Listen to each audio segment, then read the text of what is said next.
reminisces. I'm too young to date. But baby, I don't wanna wait. Let's do that. That's okay. I'm gonna rock your body anyway. I'm gonna rock your body till Canada Day.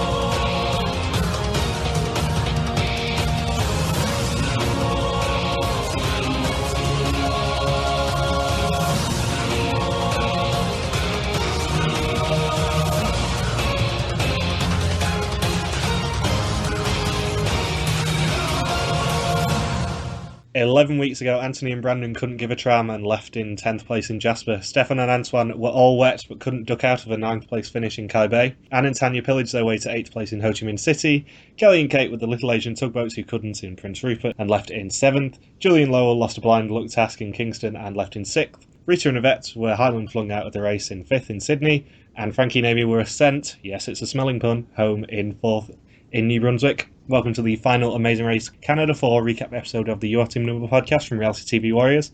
My name is Michael Harmstone, and joining me as always is the Canadian who is very, very high-strung, Logan Saunders. Morning. And the Australian who is used to climbing the Chinese pole, Ben Powell. Howdy. I had a tweet earlier predicting that we would do a lot of Chinese pole jokes, and you're 100% correct. That's because you're mentally 6 years old, Michael. Exactly. We haven't had the opportunity to do stupid jokes like that all season, so giving us a Chinese pole task in the final episode is kind of my bag for the season. And the entire podcasting world was thankful that you didn't have an opportunity to do those sorts of jokes. And then this finale happened. Thanks, Amazing Race Canada. Especially after we set the bar so high with the face cream jokes last season. That thing that you weren't actually a part of, Ben. And to be fair, it probably wouldn't have made it to air had you been a part of it, because you would have shot it down. Probably, yes. That's why I'm thankful it was on a Logan and I podcast. Oh, sorry. I thought I heard an echo chamber around here. You can mentally picture the Z-snap right there. So after over 24,000 kilometres, and who cares the amount of cities, we have our winners. And for the first time in Amazing Race Canada, it was the girls who won it. Steph and Kristen are our winners. Yay, sort of. Yay, sort of. They weren't the best prospects in the final 3 or the final 4, but I'm happy enough. Or the final 9. Yeah, the final 9. Stefan and Antoine taking it out would have been awesome, but... You're still on that Stefan and Antoine train, aren't you? Well, yeah. Had they lasted more than 3 rounds, they would have probably been maybe my favourite team of Amazing Race Canada. Are they to you what Max and Elias is to Logan? No, because at least mine survived a round. I don't like where this conversation is going. Remember those times when we had good prospects for Amazing Race Canada 3? Ah, good times. I remember no such time because I knew that thing was doomed from the start. I tried to tell you, but you never listened. You knew the final 3 though, Ben. Regardless. You were very spoiled last season. You weren't that spoiled this season, I don't think. Well, I knew Gillian and Emmett would make the final 3, but that's about it. I think there were spoilers out there at the final 5, but all I knew is that there were 3 female teams in there and 2 co-ed teams in there, so I knew that both of the male teams would be out before the final 7 or so. But the only solid thing I knew was that Gillian and Emmett would make the final 3. So I've been riding that train all season. Yeah, I said this on the podcast last week. After the episode aired, I checked whether the final 3 had been spoiled or not, and it was only Gillian and Emmett who'd been seen in Montreal. Which is quite impressive when you consider that they came second. Usually it's, like with Dana and Matt, I think that they were the only ones not spotted because they'd left in first. Usually it's either first or last that gets spotted, not the middle one. I think it was theorized like last season, back in 28, that Sherry and Cole were actually in a distant last place because Sherry was seen struggling at the roadblock. But turns out that was thankfully wrong. Well, not in the best case thankful, but still good thankful. And on the vague subject of Tyler and Corey keeps sending me updates on where he is on Australian Survivor. Oh, he's watching that as well? He is. He's 1 episode behind, I believe. Or he sent me a message this morning saying he'd seen 10 episodes, so I'm assuming he's not seen episode 11 yet. Everyone should see the good news of Cat Dumont. That's all I'm saying.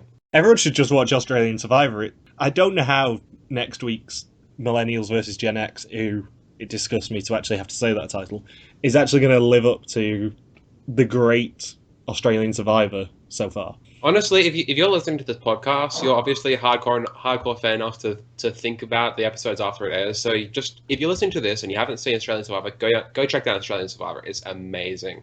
It's genuinely like an ORG brought to life. I'd go even further. I'd say it's a live action version of Total Drama Island, which I've never seen, so I can't exactly. Total Drama Island. And you call yourself reality television fans. It's Canadian television. I don't particularly make a point of watching it generally. It's better than most actual reality television seasons, and it's a cartoon. Yeah, that's not hard. So, previously, 11 teams were shocked when a start line twist sent Gordon Wayne packing. Oh wait, that's just my fan fiction. Is that making it into the episode? Maybe. Okay then. Previously, 10 teams left the edge of the Arctic in Yellowknife to set off on a race around Canada and some communist countries. Anthony and Brandon, Stefan and Antoine, Anne and Tanya, Kelly and Kate, Julian Lowell, Reese and Yvette and Frankie and Amy were all eliminated, leaving a final three of Joel and Ashley, Stefan, Kristen and Gillian and Emmett.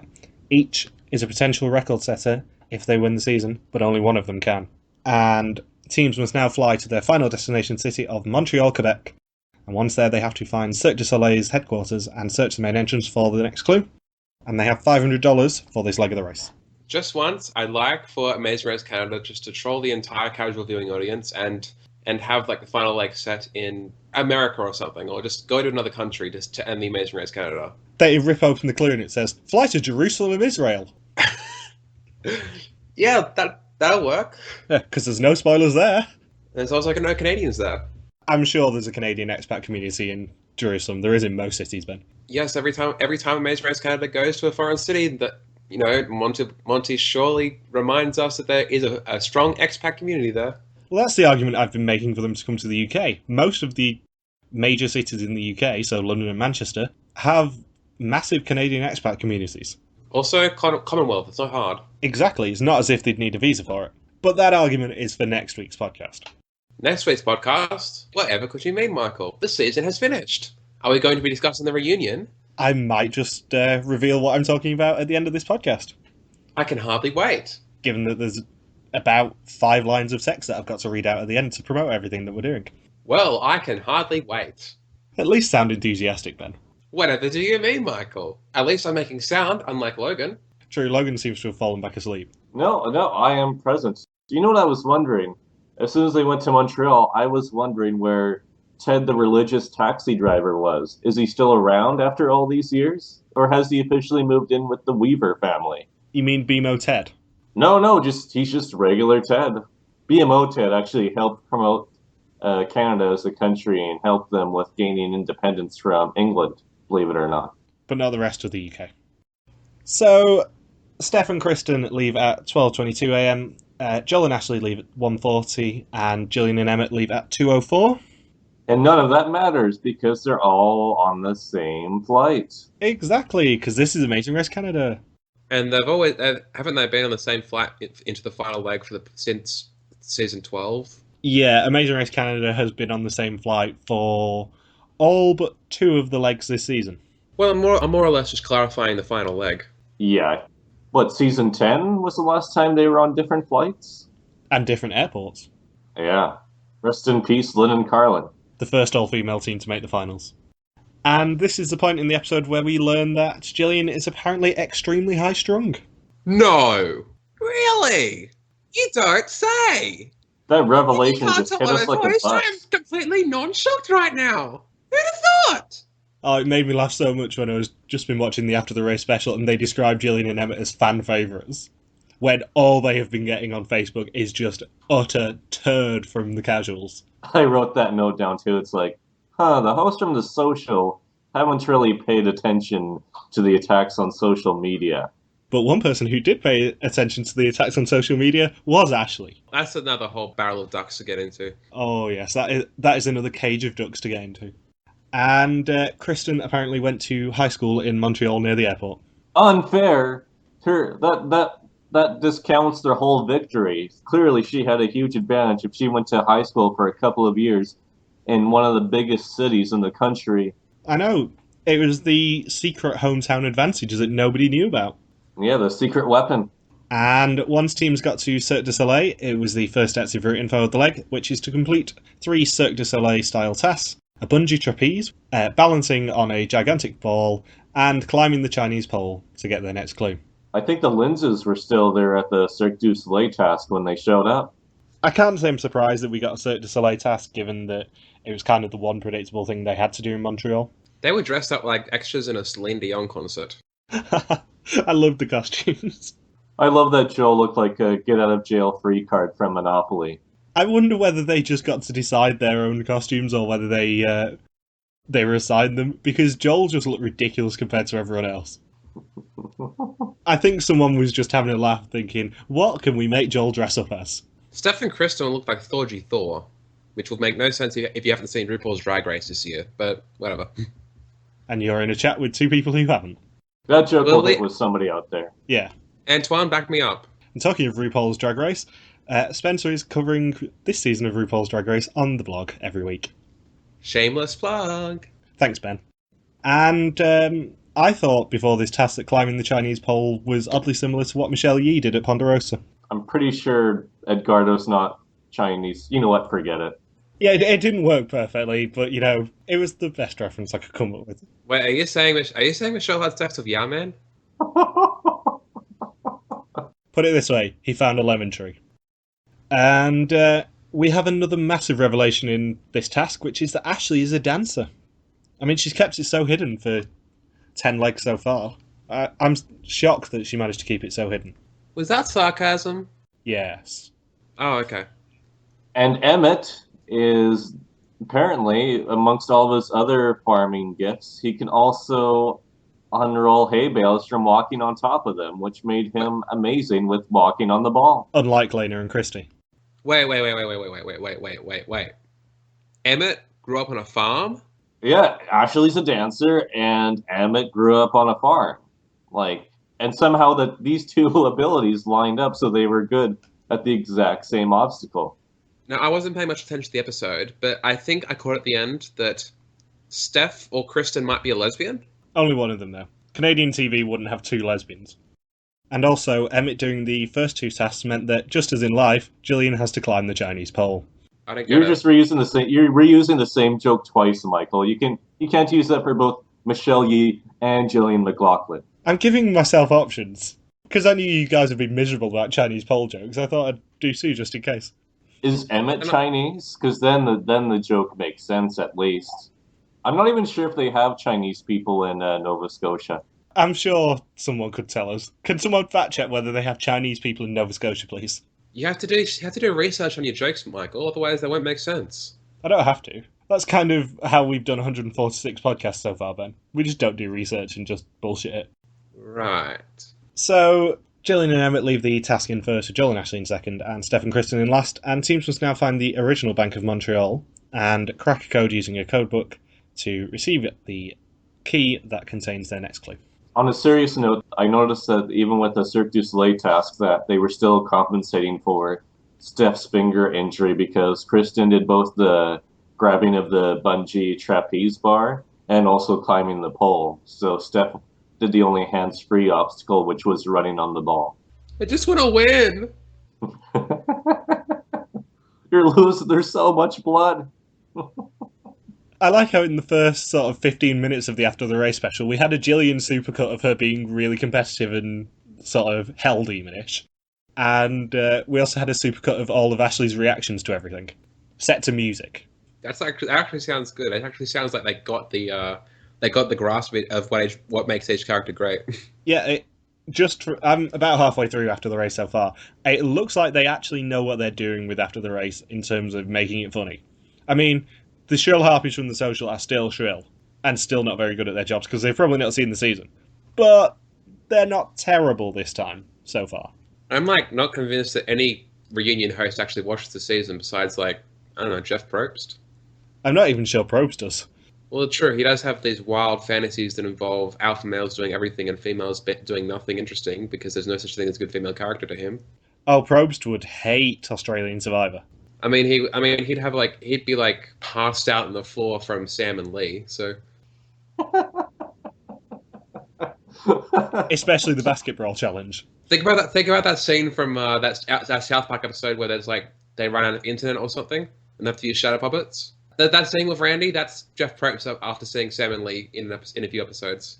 I'm pretty sure that basketball challenge was only done to try and get stupid screen caps of people wrestling each other. I like sort of passed out halfway through watching that challenge because like Rowan and Lee were giving each other wedgies, and I was sort of like at a point I was like started to have a nosebleed and then just felt passed out on the floor, and I was like, wait, who won? What's going on? So, despite the fact that they leave first, Jillian and Emmett's cab leaves them, and the other two teams overtake them. They even paid their cab to wait. Brutal. And there was actually a question about the cab, because Catherine Matthias says, I thought money was always tight during a leg. Emmett said that the cabbie took their $15 and took off outside Cirque du Soleil. And I did my research for once, and calculated that in the last 10 legs of the race, there was $2,994 given to the teams. So Emmett could have given more than $15 to make 50. the cab wait. 50. Oh, 50. 50. Oh. Then yeah, that cab, maybe that was Ted, the taxi driver from season 8, and he ditched Emmett and Jillian because he did not agree with their religious views. There's probably a mole for the shield. So, yeah, not a lot really happens in this task. Steph and Kristen get rejected for mixing up the and their. And then Joel and Ashley get their key first, with Steph and Kristen in second, and Jillian and Emmett in third. This might have been one of the most heavy-handed sponsor plugs in the finale episode of The Amazing Race that I have ever seen. It was just a whole task about how amazing BMO was and how without BMO, there is no Canada. Wait, so it was actually BMO. It wasn't like a different thing, a different unrelated entity that happened to have ties to Canadian history. Oh no, Bank of Montreal is the longer version of BMO. That's what BMO stands for. Oh, I thought I don't pay attention to any of the history or law or whatever that goes on in Amazing Race Canada. So, like stuff like that flies way over my head. BMO has been here to help since 1817. There's not even founding fathers. It's just founding bankers to make Canada what it is today. BMO is one of Canada's oldest companies. BMO stopped the Iraq War. Not sure about that, but BMO was basically there when Canadians burnt down the White House. I remember that. Well, I know of that. I wasn't alive then, but yeah. I was going to say you'd be a lot older than you'd claimed if you remembered that, Ben. How old do I claim to be? Mid-50s. If you were cast on Australian Survivor, you would be Sue. Well, there was that one time I drove a truck out of a helicopter, but that's never mind. I'm not your average nana. And before they get the clue, Ashley feels like she's going to be doing something illegal. Because she's a bank heist, an Ashley bank heist, there's no way she would keep it together. She would just be screaming all frantic and all under pressure that the cops are about to get her. What they should have done was allow them access to the vault, but make it sort of like that intersection from Amazing Race Australia versus New Zealand, where they have to get through the room of lasers to be able to get it. Yeah, just as long as Ashley doesn't have to do that task with the Daniel and Ryan, she'll be fine. However, breaking into the BMO bank, I believe, is considered treason in Canada. Basically, they can turn it into Alerte Rouge from Fort Boyard, which is a reference you guys won't get. Ha! Neither will the audience, Michael. Some people will. I mean, there is so much intersectionality between people who watch Amazing Race Canada, people who listen to our podcast, and people who watch the French version of Fear Factor. It's not the French version of Fear Factor. It is much older and much better. Proving my point. So, once teams get their clue in the vaults, it is the first roadblock of the leg, which is who's feeling on the bubble. And in this roadblock, teams must head to the Biodome on Ile Saint-Helene, where one team member must then climb a rope, pull themselves along a wire, and then abseil down the dome to grab their next clue. Where Joel becomes a serious superhero, according to Ashley. And it is Joel, Steph, and Emmett doing this roadblock. Did you know that Joel and Ashley are role models? Really? Yes, they mentioned it several times that they are role models. They're also fan favourites. I thought that was Jillian and Emmett. It is, but the wonderful thing that I noticed about after the race is that they keep doing tenuous links. So it's like, speaking of fan favourites, let's go to Joel and Ashley. Like, right after speaking to Jillian and Emmett. Or, talking to Joel and Ashley, speaking of family, Stefan and Antoine, do you like ducks anymore? Have you played Duck Duck Goose since your time on The Amazing Race Canada? Do you listen to Peking Duck? What is your high score on Duck Hunter? Is your favorite cartoon Darkwing Duck? And is it time to get dangerous, Stefan? And I think this episode does have the worst ad break cliffhanger of all time, which is just Joel jumping off the dome. Oh, is he going to swing away? No, he just, because of how it works, he just went back onto the dome. No, the harness breaks and he falls 50 feet to his death. That's what happens. He doesn't get the clue. The episode just ends with a black title card saying "R.I.P. Joel," and then the epitaph on the gravestone says, "Was a role model." Joel died on his way back to Montreal. Joel died on his way to the ground. Oh, that is a pun. Oh, that's what happened to Gwen Stacy. Spoilers. Some of us still haven't seen Amazing Spider-Man 2. Gwen Stacy's been around since like the 60s and 70s, Michael. If you don't know she dies, you're not a real nerd. I hear that if you press a button on Joel's grave, it just plays an eagle screech each time. It's like one that's like birthday. We're getting a bit blue here, but my favourite thing of the after the race Ashley meltdown supercut was just the fact that they included the eagle screech when she fell off the tram. That made me absolutely piss myself because it was just set to music and then you just heard her as she fell. King Arthur's journey has officially ended. That would completely redo Coach's jury vote. Did Joel speak at all during the After the Race special? He spoke a little bit. Obviously, because of the drama between Frankie and Amy and Ashley. Ashley spoke a lot more. They kept him completely out of that whole discussion, or he probably didn't want any part of that discussion at all. To be fair, Joel didn't really intervene in the Frankie and Amy feud for a little bit. It was probably a couple of hours until Joel actually tweeted, and he didn't tweet anything offensive like Ashley did and like Frankie and Amy did. He just tweeted something very passive-aggressive? Yeah, it was more passive-aggressive defending his stepdaughter than actually getting involved. So I think he was slightly mortified. It's a rare creature, a Canadian Twitter feud. It's like, I recall like 2 or 3 of them. And one of them was back in like Big Brother Canada 1 where like Emma was to Peter like, let me know when you get to touch Liza's thigh. And then there was that time where I think Sabrina versus the world, really. Big Brother Canada Sabrina, like where she's apparently I don't know what this is about, but apparently she's burned a lot of her bridges with the Big Brother Canada alumni. So I'm not sure she would ever come back for All Stars anyway. I doubt she'd be invited back. And yeah, teams leave in the same order they arrived, so it's Joel and Ashley, Steph and Kristen, and Gillian and Emmett. And teams must now find the Saint Viator bagel, where they will find their next clue. And this roadblock has the best roadblock hint. Well, definitely in Amazing Race Canada, maybe in Amazing Race. Bagels can't be choosers. I wonder how long it took for them to come up with that joke for the roadblock hint. Well, it works so well because it's not actually a hint, and also they had no choice who did it. Yeah. So it works wonderfully.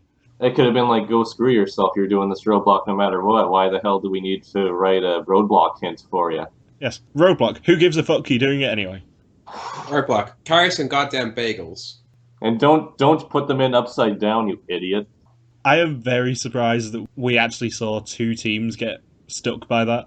That's pressure for you. The pressure really got to them when they know they're that close to the finish line. They're just not thinking straight. Can we talk about how Gillian tried to manually rearrange hers in the middle of the street? Oh my god, that was the best part of the whole finale. The editors did that wonderfully. Because, yeah, she, tries to get it up to her chest, and she just freezes there for... You can see her visibly thinking, what am I going to do? What am I going to do? And then the wand just casually falls off, and she stays in that same frozen position of, what do I do now? What do I do now? And then just tossing the bagels aside, just acknowledging that it's really game over for her. There was a great bit of it where she just froze for about 5 seconds before dropping all the bagels, where you thought, is she looking at that bagel as if to say, I'm going to pick it up and put it back on? Just flick it up with her feet or something like that. She's really trying, you can tell that every single possible option of how to get that bagel back up without, giving up is going through her mind. It was like a sesame bagel, wasn't it? It was covered in black seeds anyway. They wouldn't have noticed. You could just dust it off, get rid of the gravel, a few hairs, bite marks, put it back on, and then just nobody's the wiser. Has Gillian never played the Tower of Hanoi? because you had a little bit of space on top of the bagel sticks. You could have probably moved one to each one and then rearranged them. I'm pretty sure when you're trying to do something impossible in the streets of Quebec, the Towers of Hanoi is not where your mind goes. But she was just there just a couple weeks earlier. I mean, I know they're mainly around Ho Chi Minh City, but they did get a bit further north into the country of Vietnam. So you think that the Tower of Hanoi is like a national sport there? Exactly. And I'm pretty sure some of the international seasons have actually done a Tower of Hanoi in Hanoi. In fact, I'm very confident they have. Or in Samoa. Yeah, it takes over the whole South Pacific. You know what bagel I really want to try is that cut to the Mentos bagel. I mean, that minty flavored bagel must be just delicious. Mmm. Bagel. So, yeah, in this roadblock, the team member who sat out the last roadblock must use 3 orders written on a blackboard to correctly put together their bagel sticks and deliver them to the correct addresses to get their next clue. And it's Ashley, Kristen, and Gillian doing this roadblock. This task was really just all Jillian. Besides that amazing moment we described, there's also her interaction with the local that messes her up even further. And the fact that she can remember jeans, which to me sounds like a middle-aged gentleman's club. For stay-at-home dads or something like that. What kind of attractions would be at Jane's? The Amish. Yeah. Yeah, Siri. Yeah, you see, if you look real close, you can almost see her ankles. If you pay her enough, you might see her knees. She'll take you back to the private room to put some jean shorts on. This isn't Amsterdam. We don't go that far up, eh? I was not aware there were Scottish people in Amsterdam. I said, hey, it's Canadian. Or in Canada. Yeah, it's New Amsterdam in on the East Coast. It was founded by Amish. This week you're going to Amsterdam? Newfoundland. Oh. And we also see a rare shot of the camera crew following Ashley in this task. They were just hungry for bagels. They've been running around all day. Bagels. Bagels.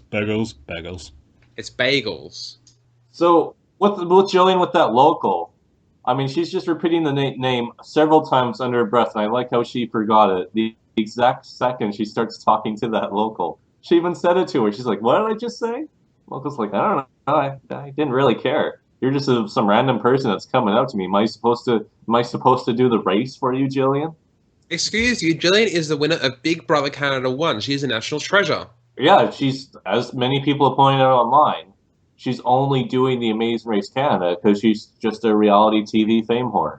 That's all she's doing this for, clearly. The only way that Jillian's performance in this task could have been any better is if the person she stopped on the street would have been Topaz. Yeah, because Topaz would have definitely mixed up the bagel shop. There's no way she would have been able to keep up with the one that she was intending to tell Jillian about. Or if Emmett was suddenly possessed by the spirit of Amazing Race 27 and was like, Logan! Jillian! Logan! You want some cookies? I like how every iteration of Chris turns him further and further into a crotchety old man. He ages rapidly. Every time he screams out his partner's name. My illness is progressing. It takes 10 years of his life. Logan, take me to Jeans! But that's several thousand miles away. We might see some ankle! Oh, you guys. We need Michelle in here. She'd keep you in line. I genuinely reckon if I just played the audio of Jillian saying, Bouchier chez Vito, someone probably would think, is this someone in a mental hospital? Are they just rocking back and forth? Or it's John Vito and Jill's French cousin. Right, because cousins often have the second part of first names. Yeah, it's like a Nurse Joy thing. Did you know that Ethan from Amazing Race Asia was related to Ethan Hawke? Fact. And Ethan's on. Man, that blows my mind on so many levels. I'm related to Coach. Benjamin Coach Powell. Why do we even have last names anymore? And that would, of course, make Logan Saunders be related to Logan Fazio. I did just take up paddleboarding recently, so this is trying to make a lot more sense now. But yeah, that was funny with Jillian talking to that local, because yeah, the local forgets what she was saying half a second earlier too, and then they both pause and they're like, "What was I saying?" And the local's like, "I don't know, but you're wearing a funny hat. Let's go there." She directs her back to this place she started at. And Ashley also says that her hands are tired of grabbing sticks. God. Da-dum-tsh. Penis jokes. Lots of penis jokes. God, get over it, Michael.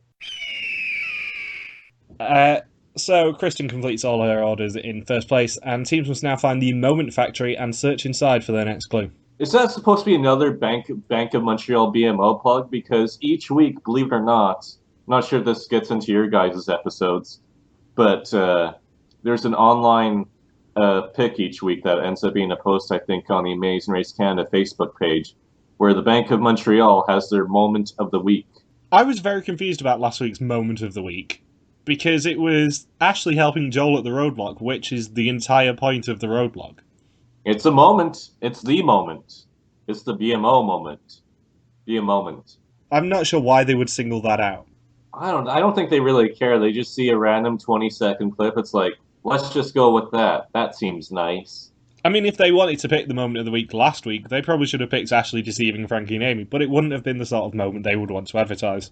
BMO, we're here to deceive you to your face. BMO, F you guys. BMO, we're here to cost you money and make your family cry.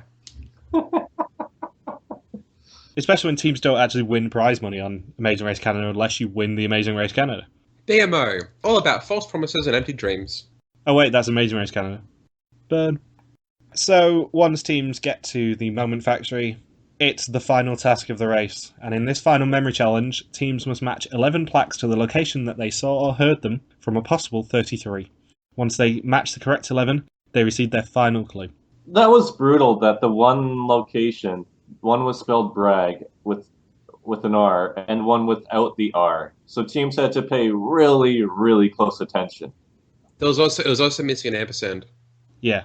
I am a connoisseur of final memory challenges. I love them, especially when they're done well, unlike Amazing Race Canada 3, which is just put some fucking string on a wall. This is one of the best final memory challenges we've seen ever. It was certainly very aesthetically pleasing. This was a pretty as hell challenge, and also not exactly easy, which is kind of all I can ask for at this point in the Amazing Race's lifespan.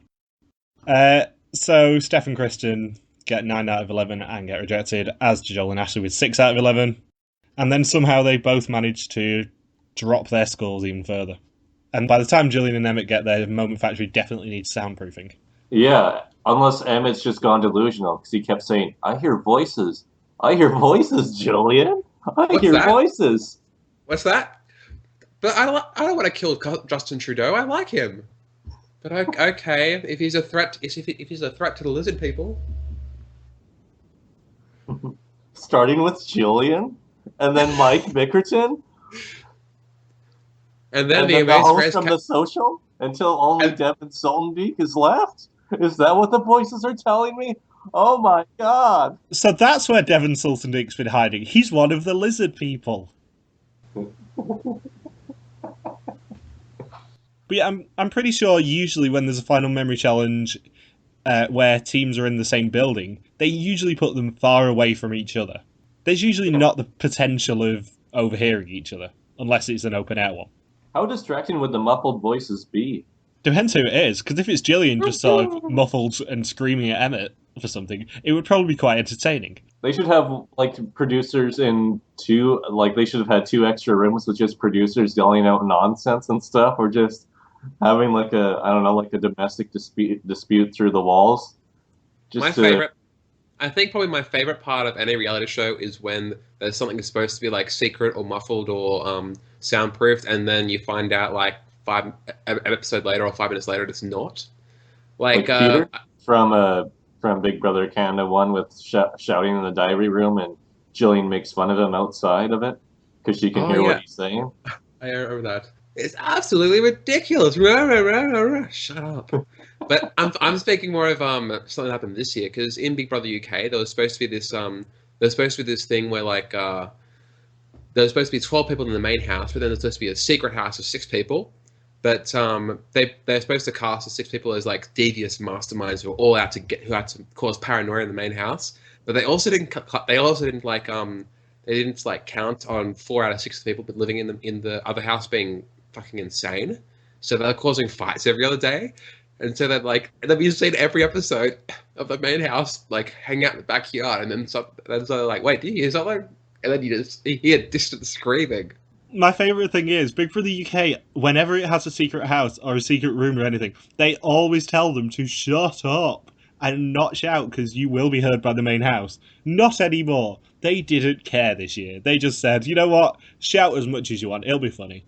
Also, several members of the main house did a camera run, like actually ran for the camera runs, just to like, for some reason I can't remember why, but they just did it anyway. And then they discovered the other house through the camera run. So it was like, well, that was. Have you ever seen that GIF of the opossum or whatever, like holding a piece of cotton candy, then putting it in a puddle and it disappears? That was like the producers with their twist. The major twist of the season ended up being dead in 10 days, I think it was, something like that. I think it was like 4 or 5 days. Yeah, but they merged the houses after 13 days, I think it was. Yeah, like 18 or 19 days they merged the house after. But that was because that twist tanked. And I love how this challenge was basically just a rehash of every Final Four veto competition from every Big Brother season. I'm so disappointed I've not seen any criticism on the Facebook page so far saying, oh, they rigged this challenge for Gillian and Emmett because it's basically a veto competition. Well, that would have only happened if they won the race because of it, to go from last to first.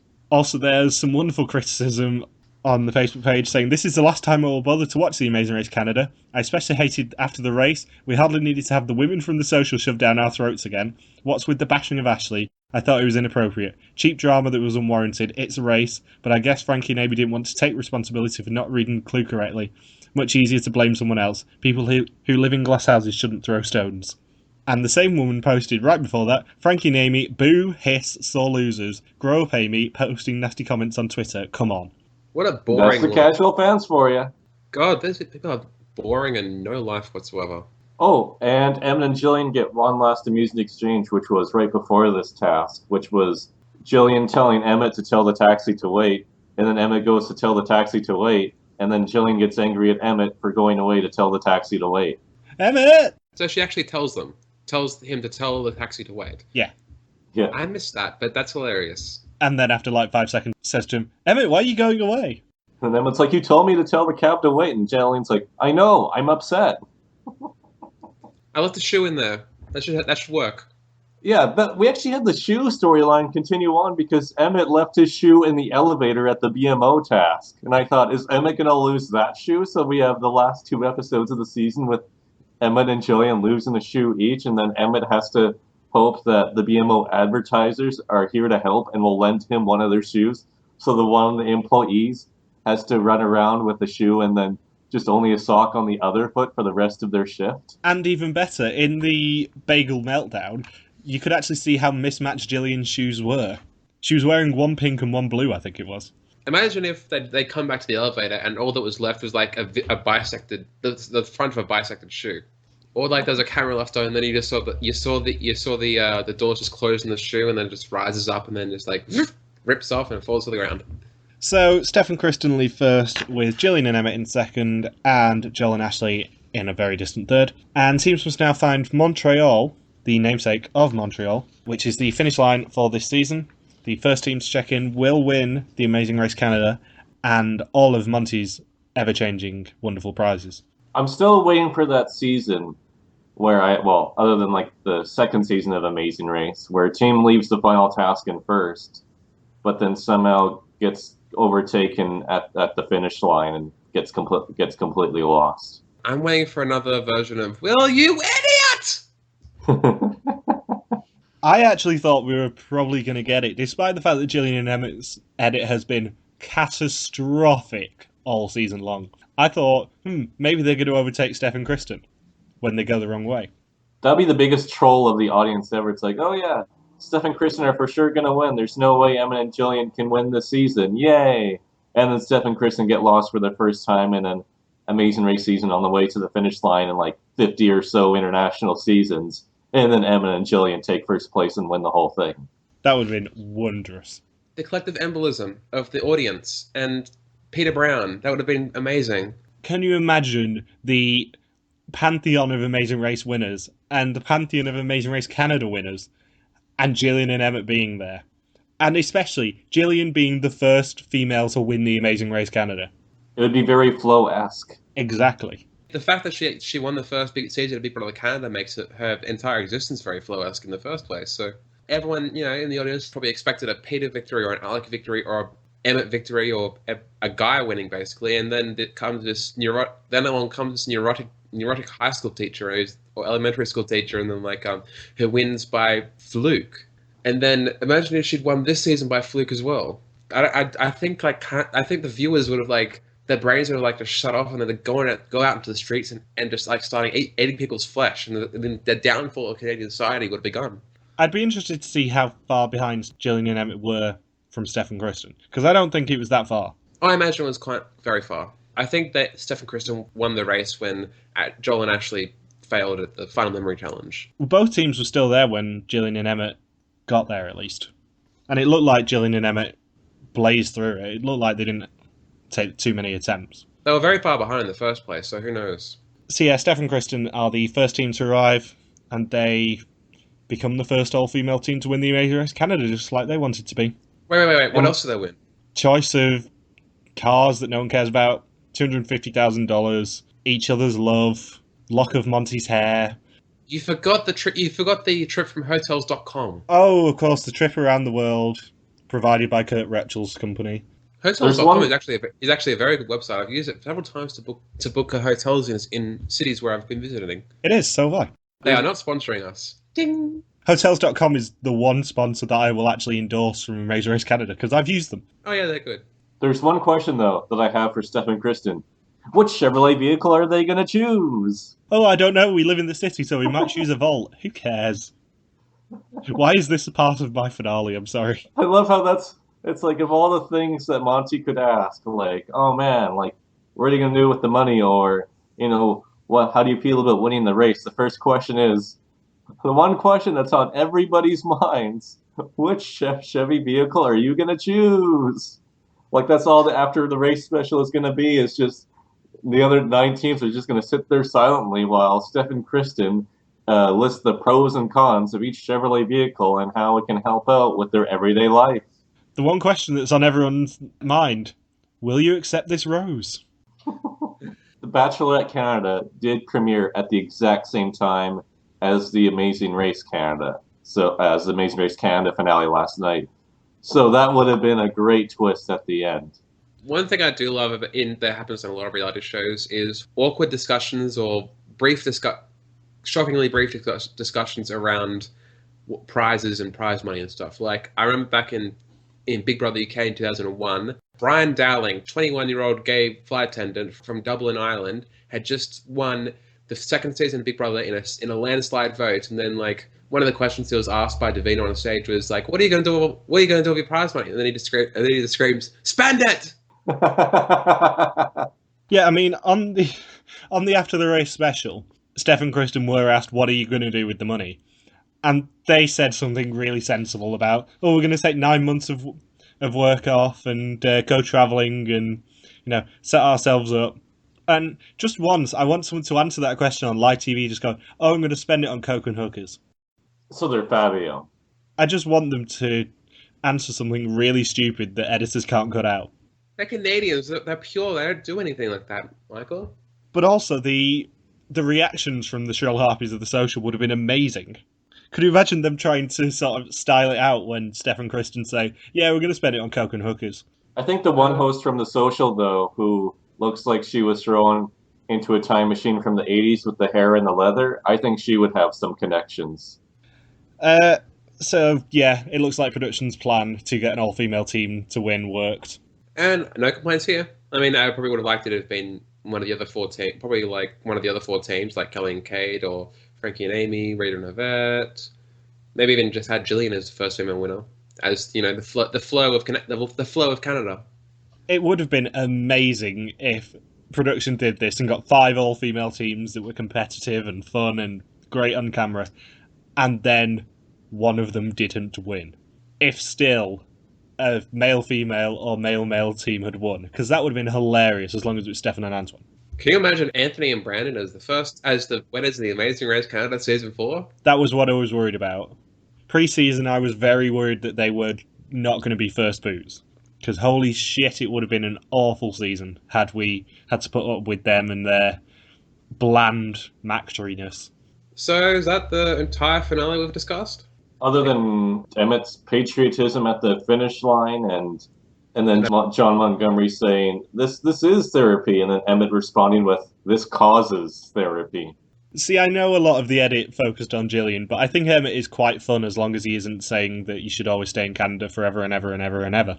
And then Joel and Ashley just cry a lot at the finish line. I don't think they get any actual words in. And Ashley's excuse for screaming a lot was that she was just trying not to swear. Are we getting into after the race discussion here? Because I haven't seen that, so... A little bit, yeah. I've only seen half of it, so we won't go too deep. I haven't seen any of it, so... All you need to know is that about 14 and a half minutes in, there is a wonderful Ashley and Frankie and Amy fight.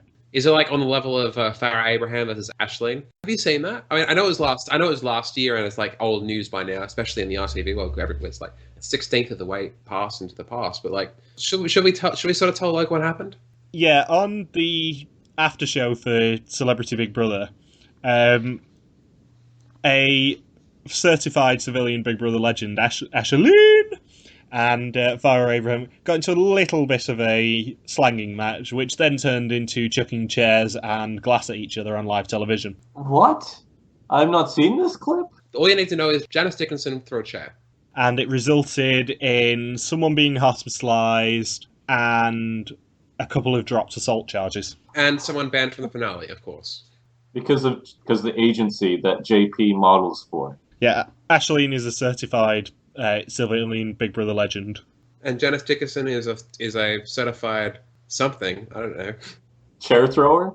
Have you seen Janice Dickinson on I'm a Celebrity UK? No, I just know her from having her own TV show and then JP referencing her at the Survivor Cook Islands reunion show. Basically, there was a point where like she was a big model back in the day, and then she sort of like started doing the rounds on reality television. She was on America's Next Top Model as a judge. She was on a lot of VH1 stuff. I think she was on that show with I'm a Racer, I think. And then she was on all the I'm a Celebrities. And then she eventually found her way onto Celebrity Big Brother, where it's like same sort of thing as been for her entire career. It's sort of like, you know, she just sort of like pretends to be a dotty old lady and then just like has all these really thinly veiled but really hard to pin down like social manipulation sort of things and emotional terrorism sort of things. Like I'm pretty sure she drove Austin Armacost like 5 years closer to death. So And according to the After the Race special, Ashley screaming through the challenges proves that the challenges are hard. The first couple episodes, I would say, like it's weird. This season really has two parts to it. The first part being the first 4 episodes that all seemed like a really tough string of episodes, and then it sort of just drops off for the remainder of the season after that, with little peaks here and there. It sort of coincides with the departure of Kelly and Kate. I wonder what that says. It's almost like they were certified legends.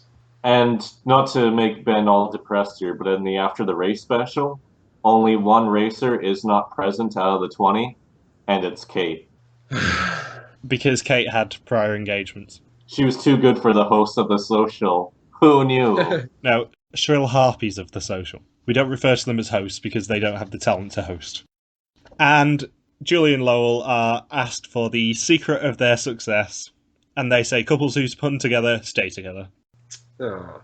And also, during the After the Race special, during one of the commercials, they revealed the BMO moment of the entire race. Is it Julian Lowell? Yes, and it's receiving the BMO message from home without any Aunt Sylvia interference. That we know of. Aunt Sylvia was probably locked in the padded cell with Gillian while After the Race went on, just so she wouldn't do a Ryan Lochte haters and interrupt the program. Her eyesight, believe it or not, is about the same as Lowell's at this point in her life. But she has cataracts. Back in my day, we used to call bagels communist donuts. Oh no. Why? We've got through an hour and 20 of this recording without Ben doing an Aunt Sylvia voice. I wish Aunt Sylvia would have hosted the After the Race special.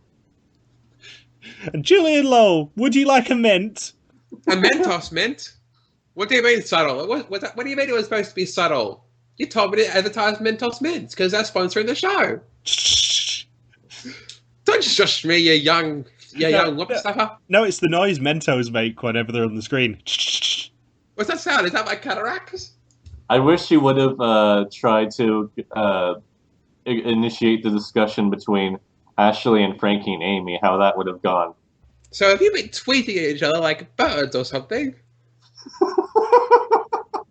Actually, in my day, we didn't have Twitter. We just called people bitches to their faces. And we told them we'd see them next Tuesday to their faces as well. And we would see them next Tuesday, usually for a nice game of crib. Or backgammon. That's how we settle our differences.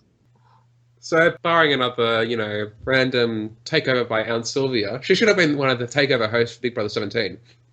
Who's ready for a takeover? It's great Aunt Sylvia. You guys are running to the couches too fast. I need my walker just to get to you guys. Can someone get my motorized scooter? So, barring another takeover from Aunt Sylvia, that's the season done and dusted? Yeah, I mean, we have one question from Jerry Dowdy, who always themes his questions in the same way, and he wants to know if Gino and Jesse were running this race, would they still have won? Yeah, probably not. Yeah, hopefully not, because they would have got a U-turn the shit out of them. They would have had Stefan, Kristen, and Emin and Jillian to compete with this year. Speaking of, though, one thing if they're not going to listen to us when we say, like, you need to leave the country more, please leave the country more, Canada is boring, stop going to Canada, leave now, please. If they're not going to listen to that, that's when I say, if they're not going to listen to us when we say that, maybe they can listen to us when we say that you should probably, like, implement the U-turn rule, the one that's sort of been in the show since 2004, 2003, the thing that stops strong teams from staying strong for the entire race. The one that gives a bit of strategy to this show. That one? Really? No? Okay, fine. Let Steph and Kristen win without unopposed. Especially when the previous two winners now have both used double U-turns twice. Yes. Either they implement the U-turn rule, or they implement the international U-turn rule of must vote U-turn, bitches. They're big gang up on people. That's un-Canadian. Maybe, because the rumour is it's All-Stars next year now, because there was no announcement of applications to Season 5, maybe what they should do is make it a must-vote U-turn every leg for All-Stars. That would be a bloodbath. Why would you have All-Stars so early?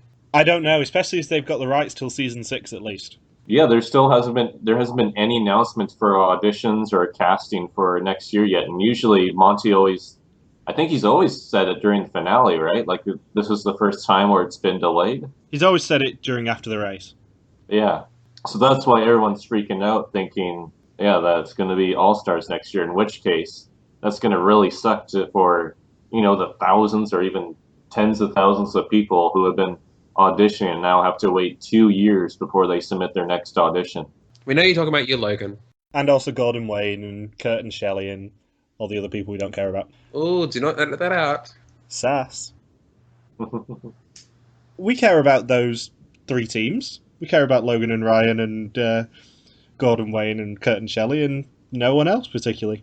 I still love during the Frankie and Amy and Ashley fight after the race special that the host from The Social, or especially the one who was in the 80s time machine, how eventually she just cuts in and says, we're all competitive people, and that was just her segue to just shut the discussion down. It's like, well, her point had nothing to do with anything.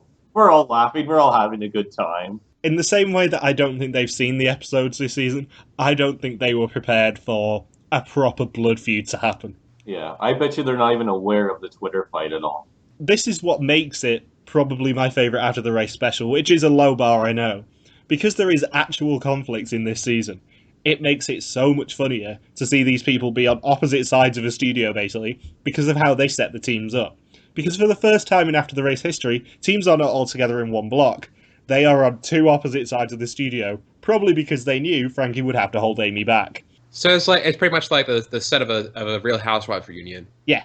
Yeah, like the host from the social sat in the middle, and then like 5 teams sat on opposite sides in bleachers. So very much Real Housewives setup.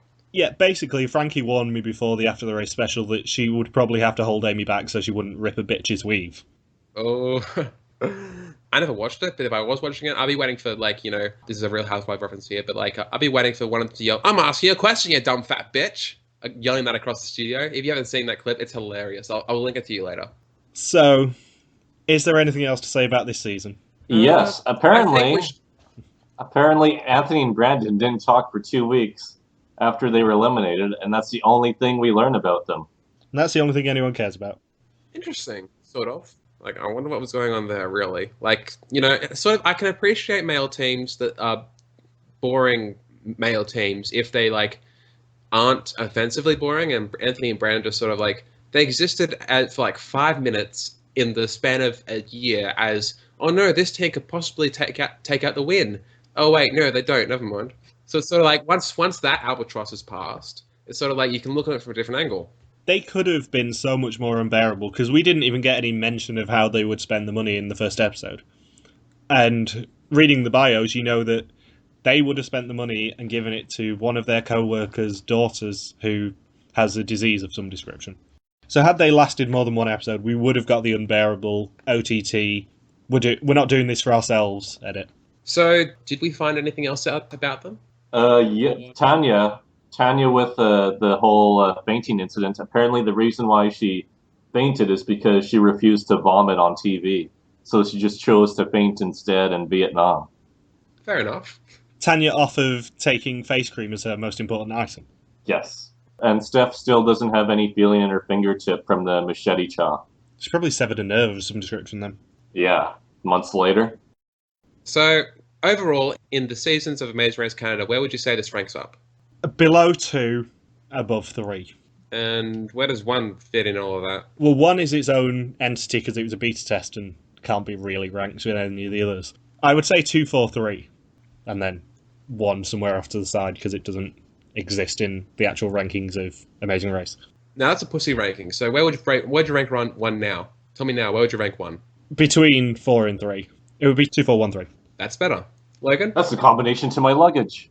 I would rank this season, but yeah, below 2, above 3, but 1 would be way dead last. Like when season 1 aired, I don't even really keep up with the episodes when it aired each week. I would delay watching a couple of them at a time, and there's only like 3 episodes from that whole season I find worth watching. But yeah, with this season, the thing is that the first 4 episodes were so good, but then the quality just drops off once they get back into Canada, and the fact that Steph and Kristen and Emin and Jillian, the thing between them is that it wasn't quite like as entertaining of a Clash of the Titans as like a BJ and Tyler and Eric and Jeremy, especially when, you get towards the end of the season and Emin and Jillian and Steph and Kristen work together to try and bring Frankie and Amy into try and bring them to the final 3, and that even with Frankie and Amy getting ousted by Ashley's plan, that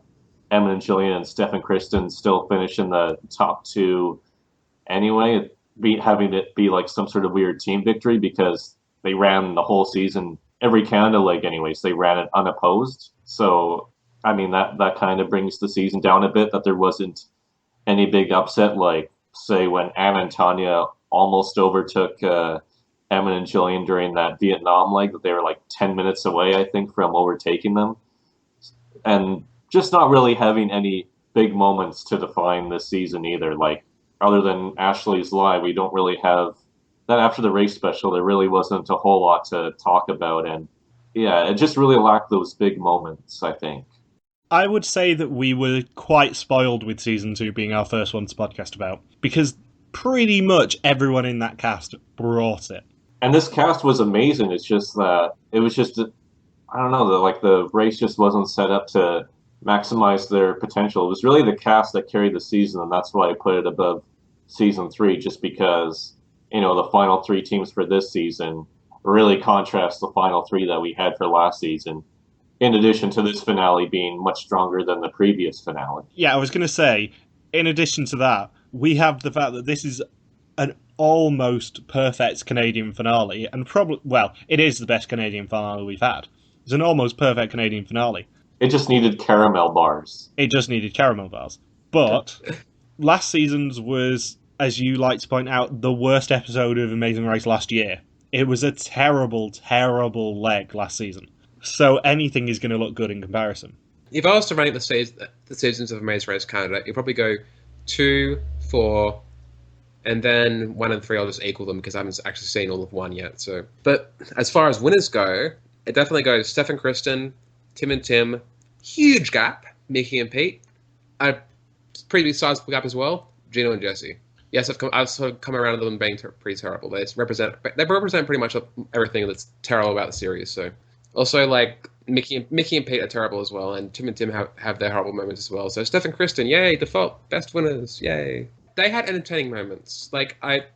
Once they got to the second half of the season, they started having entertaining moments. Like, I just want to win. Like, they were pretty boring beforehand, but they were likable. I reckon if you put them on another season, they'd do well character wise. Like, if you put them on Amazing Race Canada 3, they do well. They do well character wise and race wise.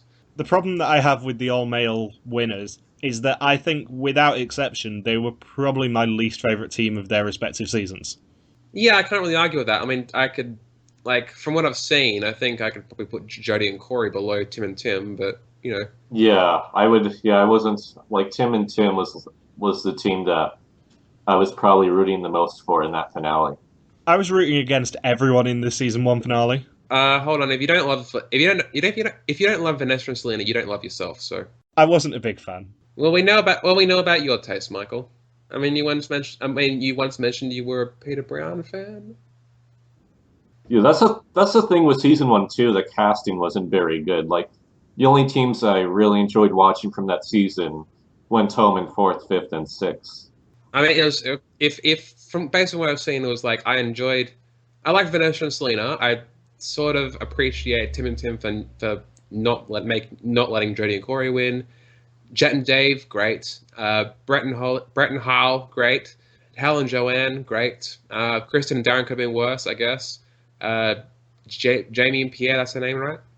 Yeah, exactly. And the first boots were like great characters as well. But like as Amazing Race Canada 3 went, terrible boot order. So yeah, I think the only teams from that season that we still talk about are Jet and Dave, Holly and Brett, and Hal and Joanne, and that's only because of Hal and Joanne and Holly and Brett is only because of Get Fit and Fuck Off, which is still an iconic moment. Was that an episode title? Sadly not. The best bit about that is she disputed the fact that she told them to fuck off. She pretended like she hadn't. She said, I can't even remember what she said. She said she definitely didn't say the F word, and then she admitted it at the end of the season that she did. Oh, that sounds like Gina Liano. Like I don't recall saying that. That's not like something I would say. So I'm going to need some evidence that you said that, because that's not something I would say. And then she concludes by walking out of the restaurant and yelling at her, "Good luck with your deck of cards."